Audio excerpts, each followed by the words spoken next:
Bonjour, ici Philippe, le gourmet végétarien. Aujourd'hui, je vais vous donner la recette de ma pâte à tartiner choco-noisette. Un temps de préparation de 5 minutes, une cuisson en option 10 minutes et un passage au mixeur de 10 minutes.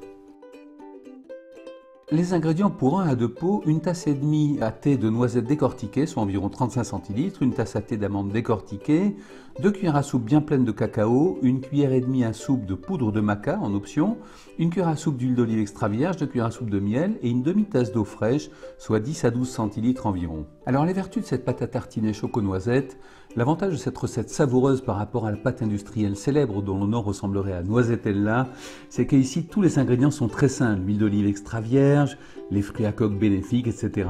Cette pâte choco-noisette convient en général aux enfants. La petite taille de leur estomac fait qu'ils peuvent se sentir rapidement bourrés par les fibres des végétaux. Il est donc bon d'intégrer à leur alimentation ce délice à l'apport énergétique élevé pour s'assurer qu'outre les bons nutriments, ils reçoivent leur quota de calories nécessaires. Les sportifs aussi tireront également un bon parti de cette recette, notamment pour reconstituer leur force. Alors voyez les ingrédients: les noisettes, les amandes, le maca. On coupe grossièrement les noisettes et les amandes au couteau. Et puis, moi j'aime bien les toaster parce que ça rajoute du goût au four à 160 degrés pendant 7 à 8 minutes. Voilà, on remue un peu en milieu de cuisson, on retire, on met dans un bol pour pas que ça reste sur la plaque, que ça continue pas de chauffer.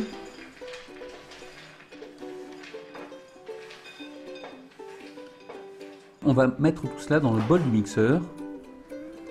Voilà, amandes et noisettes dans le bol du mixeur. Alors parfois ça tombe un peu à côté, on ramasse.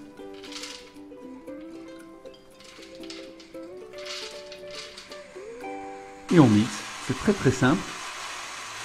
Ça vaut pas la peine de s'en priver parce que c'est bien meilleur que la version industrielle. Ça fait le régal de tout le monde et en plus c'est vraiment bon pour la santé. En fonction du mixeur que vous utiliserez, eh bien, il faut décoller la préparation de la paroi avec une cuillère en bois et puis on relance. C'est pas très long, voilà. Une fois que c'est réduit en poudre, on ajoute un petit peu d'eau, le cacao, la poudre de maca, l'huile d'olive. On va mixer un petit peu. Ça commence à prendre tournure, on rajoute le miel.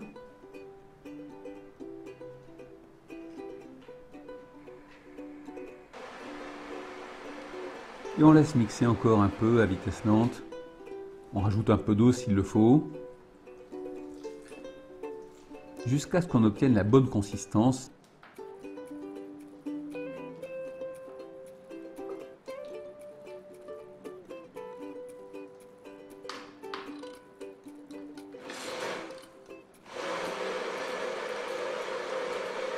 Le plus difficile, c'est de résister à l'envie de goûter.